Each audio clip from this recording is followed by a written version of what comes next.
Hello, friends, and welcome to another episode of Chapters on Armstrong Television. This is the opportunity for me to talk with authors, editors, publishers from all across the country, and for you to get insights into how those things happen. I'm Carter Seaton, your host, and it's a delight to have you with us today, and a delight to welcome Brandon Whited to our show. Thank you for coming. Thank you for having me. Brandon has spent his entire life in the Appalachian region of Southwest Virginia. He acquired his love for writing at the age of 6 and has been fascinated by the Titanic and maritime history since age 10. He's been a member of the Titanic International Society since 2012, a trustee since 2019, and has had numerous articles and book reviews published in the Society's quarterly journal. Voyage, Gilded Tragedy, West Virginia's Titanic Widow was his first book. How did you get interested in the Titanic? I remember exactly how it happened. I was about 10 years old. I went into the grocery store with my mom, and there was this table up toward the front of the store that was covered in discounted books. And I was looking through there, and there was a book on shipwrecks, a pop-up book. I looked through it, and toward the middle there was this beautiful pop-up image of the Titanic sinking. And I was just fixated by that. And I read the description over and over because, of course, I bought the book. And I couldn't believe that that story was true. Wow. It sounded like something pure, it was so fantastic. It sounded like fiction to me. And that fixation never left me from that time. What other shipwrecks were in it? In that book, it had a lot of... from what I remember, it had a lot of Spanish galleons, colonial vessels. I believe the Edmund Fitzgerald was in there. Yeah, I was going to ask about that one. I believe the Edmund was in there. I don't remember a lot of them. The one that I always turned back to was the Titanic. And it was a pop-up book for children. It was a pop-up book.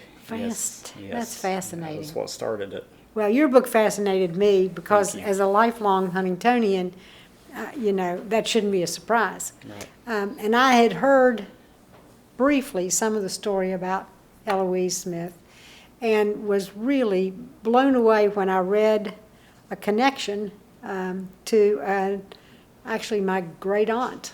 Yep. She apparently, Louise Hawkins is in your book, and she apparently gave a party for Eloise just before her marriage. Yes. So she was my grandmother's sister. Hey, that's I know. wonderful. Small world, huh? And I also knew Tudel Van Zandt. I remember you telling me that. Yeah. Eloise's sister. Yeah, she worked for the Campfire Girls. And Edwin Vincent, of course, who helped you with this book, was a great friend of mine. Yeah. So I feel like it's, I unfortunately was meant for me to read that. Yeah, I unfortunately didn't get to meet Edwin in person. We corresponded over the phone and over the internet. Just before the book was finished, he passed away. Yeah, he's a delightful man. He really was. He was a dear sweetheart. I can't overstate how valuable some of the information he gave me was to the book. Yes. All right, so that's my next question, I guess, is what started you on the journey to write this book? Initially, the draw to Eloise was that she was the most local survivor to me. She was the first Titanic passenger whose grave I actually visited. And so her being somewhat local to me, I wanted to learn more about her. Up to that point, there were snippets of things in books, usually just like a small summary of her life. Mm-hmm. So I started looking back in newspaper archives and, those types of things. And the more I learned about her, the more I realized, she had such a huge, fascinating story. And I said, this needs to be told. Mm-hmm. And that really started me on the journey to telling it in book form. So did you do a lot of, like you said, primary research into newspapers of the time? Were you able to get the newspapers from, say, Huntington? Yes. When the Titanic actually went down? Yes, I did initially a lot of newspaper research in digitized archives. I took numerous trips up here and visited local, The Huntington Library and the yeah, newspaper and archives. local sites related to her. Found the address to where the family home was, visited there, Central Christian Church, Yeah. anything connected to her, and eventually got in touch with Edwin, which was a bit of serendipity. I'd contacted Klingel Carpenter Mortuary up here, which was where Eloise's family's funerals were held. And the funeral director said, I don't have any records, but I happen to be friends with a gentleman who was related to her. And he put me in touch with Edwin, who opened up a lot of Right. information. Wow. All right, so tell us briefly, we don't want to give away everything that's in the book. Tell us briefly about Eloise Smith. Okay. Eloise was born in 1893 in Huntington. She was the daughter of a congressman named James Anthony Hughes, and because her father was a politician, she divided her childhood time between Huntington and Washington, D.C. In 1912, January of 1912, she made her traditional debut to society on her 18th birthday. And around that time, she met a young man named Eloise Smith. They quickly fell in love and were married here in Huntington at Central Christian Church on February 8th, 1912. It was said to have been the biggest society event seen in the city up to that point. They then departed on an around-the-world honeymoon. By April, she had found out she was pregnant, about 2 months pregnant at that point, and they decided to come home and unfortunately booked the Titanic, which left her widowed Right. at 18 and pregnant. Wow. She was 18. She was 18. Were you able, besides Edwin, were you able to interview family members? Yes, got to know her two surviving granddaughters, one of which is a very good friend of mine. The other unfortunately passed away as the book was being worked on. But they had preserved her photo albums, her written records throughout the years, and so together, and they hadn't been looked at in decades and decades. So she would find things and send them to me, and she would say, well, do you know who this might be? And so we sort of went back and forth and together found things, and yeah, that was huge. I mean, that was an enormous help. Right, so they were delighted that you were going to tell her story. Yes, yes. That's good. Yes, they Yeah. were. I noticed there's a couple of conflicting reports about whether or not her husband tried to get in a lifeboat. What did you conclude? Lucian, no. He never tried to get into a lifeboat. He had trouble getting her into one, and so to sort of convince her to get in one, he said, the ship is fully equipped and everyone on it will be saved. He told a little white lie. And she said, are you being honest? And he said, yes. And she believed him. And up until the next morning when she was on the Carpathia, she didn't realize That the he didn't severity of the loss of life. Wow. She didn't think Lucian was... She heard screams after the ship went down. She assumed it was the third-class passengers who hadn't made it up. Wow. She didn't, at that point, dream that Lucian was actually one of those people. Wow. Yeah. So you followed her story throughout the rest of her life. Yes. But in that 1 year, she became a debutante, married, pregnant, and widowed. And a Or mother. the other way around, And right? a mother. Right. She gave birth before the year was out. Wow. She did all that in 1912 at 18. Mercy. Yeah.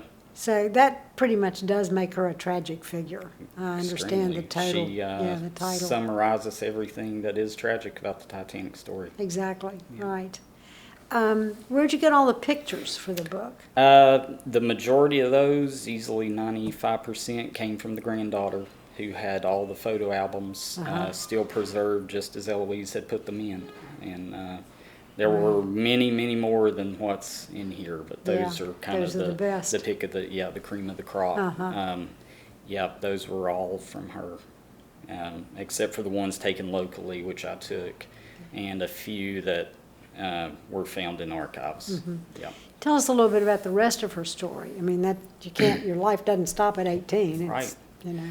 Well, after the Titanic, understandably, she was absolutely heartbroken, devastated.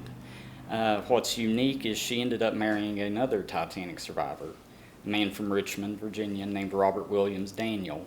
And she and Robert are the only two Titanic survivors who married afterward who were not romantically linked before the Wow. sinking. They actually met on the rescue ship.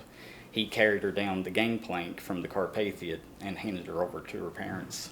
Wow. They, however, also divorced, and she then married a childhood friend named Lewis Court from Huntington here. And that also ended tragically. He died on his 36th birthday. Not sure of the exact cause, but it was noted he was wounded in World War I, so I think maybe he had encountered the use of chemical gas. gases. That's my thought. So he died on his 36th birthday. Again, she was widowed. Wow. And she then briefly married a man named Wright. It was Wright, who was also from Huntington. And that marriage only lasted about 3 months, and they were divorced. Mercy. She also became involved in politics later in her life. She campaigned a lot for women's rights, and strangely, she's completely forgotten for this. She was instrumental in getting the 19th Amendment passed in West Virginia. Was she really? Yes. Wow. And she's completely forgotten for that, Huh. unfortunately. Yeah, that's Yeah. too bad. Well, I'm glad you brought that out in your book. Yes, that was a startling find, Uh-huh. because I'd never seen her mentioned in connection with that Right, amazing exactly. achievement. You said in your biography that you started loving the writing, the art of writing at 6. How did that? What drew you to writing? Is anybody else in your family a writer? No, I don't know. It was just, I don't know. Even before I could read, I wanted to read. Like, I couldn't wait to learn how to read. You know, if I was watching TV, if a cartoon character would hold up a sign, I'd say, "Mom, what does that say? What does that say?" Like, I wanted to read so bad. And it kind of coincided around that same time. I started making my own little storybooks and drawing little pictures for them, and my mom would staple them together, and I said, "Oh, I wrote a book. I wrote a Oh, book." that's cute. Yeah. That's neat. And it never left me. That was always something I wanted to do. I just wanted to write. It was just very organic for me. So, as a member of the Titanic Society, did you start off writing the articles and things like that were published before you tackled the book? Oh, yeah. Initially, as far as publishing, I had some short stories. I wrote some literary fiction and poetry that was published, so I had some background in that. And then I turned my attention to actually writing original things about the Titanic, because it was a subject I was so fascinated by. And I did do a pretty lengthy article on Eloise pretty early on in my research. But then, I kept finding more and more, and I wanted to know more about her, and that was when it bloomed into a book. Like, oh, I should do a full biography of this woman. Right, Yeah. right. Would you ever consider writing about another maritime disaster like that? Oh, yes, absolutely. I have written on a few other ones, articles. One is a shipwreck called the Vestris from 1928. Discovered that there were 4 local people, local to me, that had died in Virginia? Yes, ma'am. And that had died in that sinking. And so I wrote on them. And I'm currently researching another shipwreck called the Columbia from 1907. So you like the ones way back?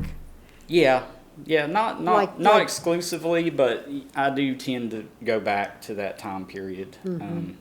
It was just a completely different world, far removed from ours. Right. Yeah. When we think of the Titanic, unfortunately, most people think of the movie. Right. But did you find that, I'm sure you've seen it. Oh, yes. That the interior was well depicted? Was it accurate? It was overall. We've learned a lot about it since 1997, but for the time, it was excellent. It was a beautiful recreation of the ship. Yeah, it really Have you was. seen some of the displays of the artifacts? I have, yes. Yeah. I have. There are a number of It's, traveling exhibits, I guess. Yeah, that's a very with the moving. silverware and the plates and things like And that. personal effects. And, Yeah. that's a very moving thing to actually see that. I'm sure, yeah. What's your role as a trustee of the Titanic Society? What does that entail? My specific role is membership outreach, trying to grow our membership. I helped expand us into different forms of social media, such as Twitter and Instagram, and working with some maritime museums to attempt to get our journal, or at least our membership applications, available in their gift shops. As I didn't well even know as- there was such a thing. Oh, okay, yeah. There's quite a few Titanic societies out there. Really? Actually, yeah, we're one of the bigger ones. So is it like a chapter of a big international? No, Just yeah, we're a random. standalone. I Yeah, see. founded in Okay. 1989. interesting. Yes, yes. That's interesting. So what's your day job, as they say? I actually work in retail. I had 15 years in healthcare. Just to be honest, got burned out, and had to shift my day job focus to retail. Yes.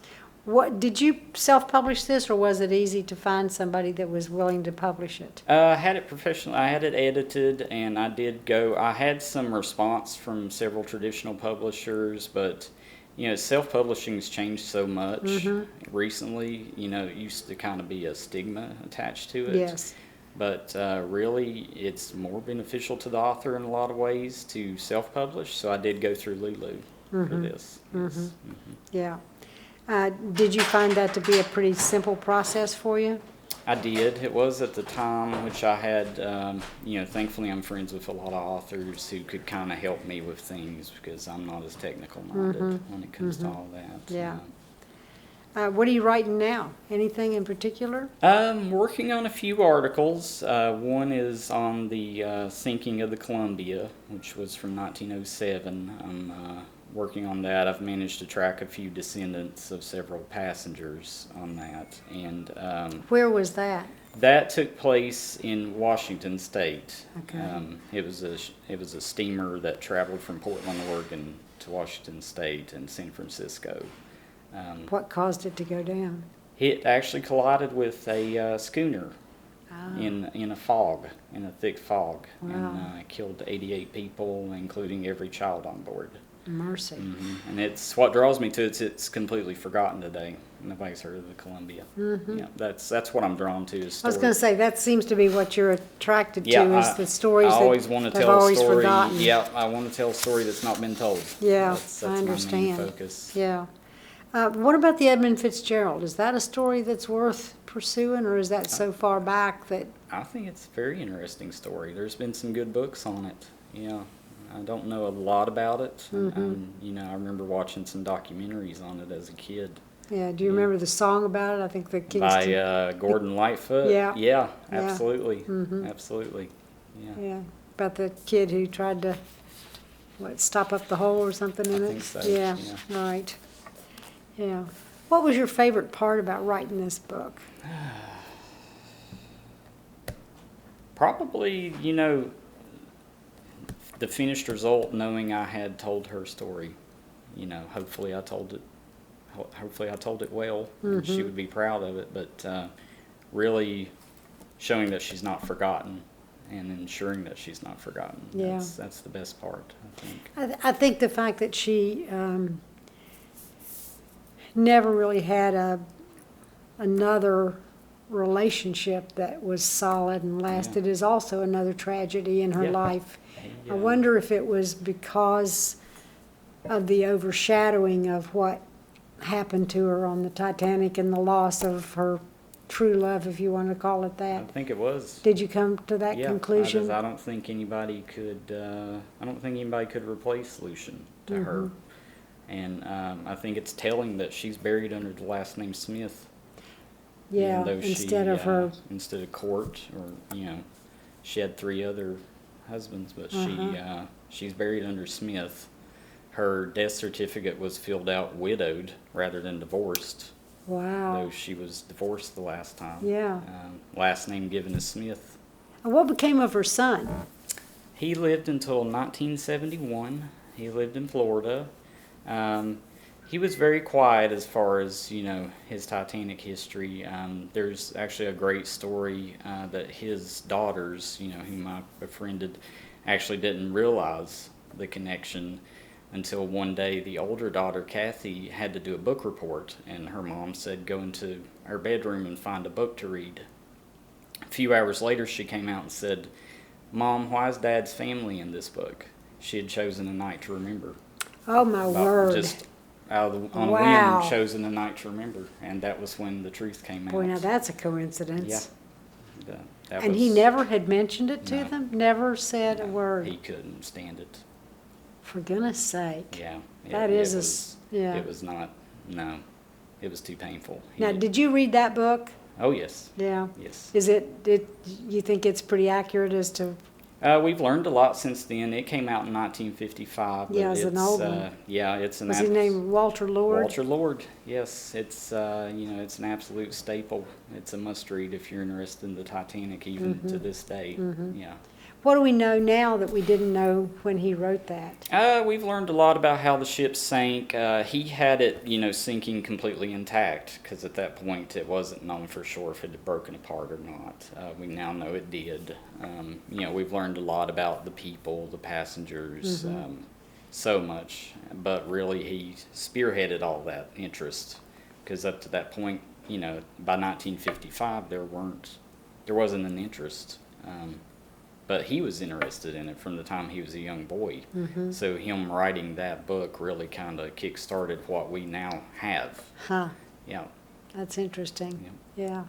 I think we learn a lot when we read books like this and the history of things that have, like you said, things that have Absolutely. been forgotten. I mean, that's been more than 100 years ago.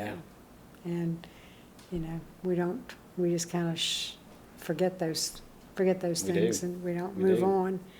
on. You said you're working on, is it an article or is it another book about the Columbia? The Columbia will be an article for Voyage, our magazine. I am slowly also working on a book with local maritime links back home. One is the Vestris. I'm researching those people in more detail. Some World War I sinkings, the USS Mount Vernon. I found there was a local boy who died in that. Another is the Morro Castle, which caught fire in 1934. There was a local man in that. There was a local man on the Columbia, so he'll be featured in that as well.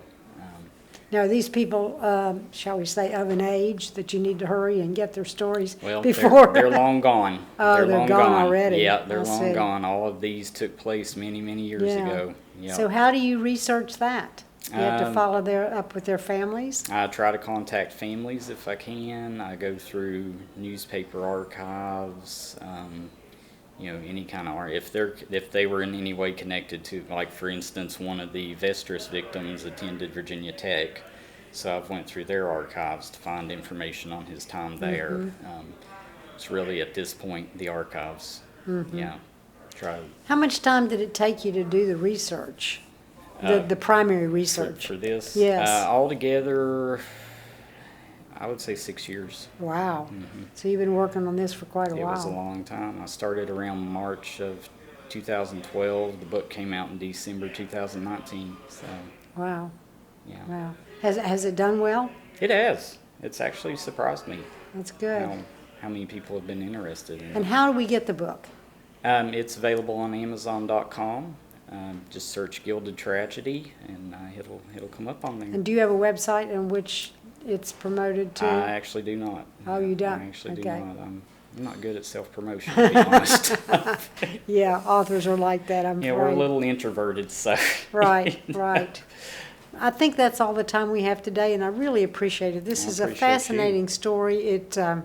It captured me, and I know anybody else who has read it would be just fascinated. You don't have to live in Huntington to understand the tragedy of a woman who survives the Titanic. So thank you so much for coming. you. We really appreciate it. Thank you.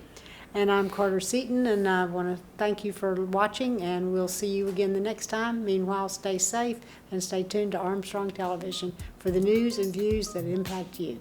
Thank you. Bye-bye. Connect with Chapters through email. Write to lp4@zoominternet.net. Chapters has a Facebook page at Armstrong Chapters. Like, subscribe, share, and comment. All Chapters episodes are available on YouTube. Visit the Armstrong Neighborhood channel on YouTube and look for a playlist of all the Chapters programs.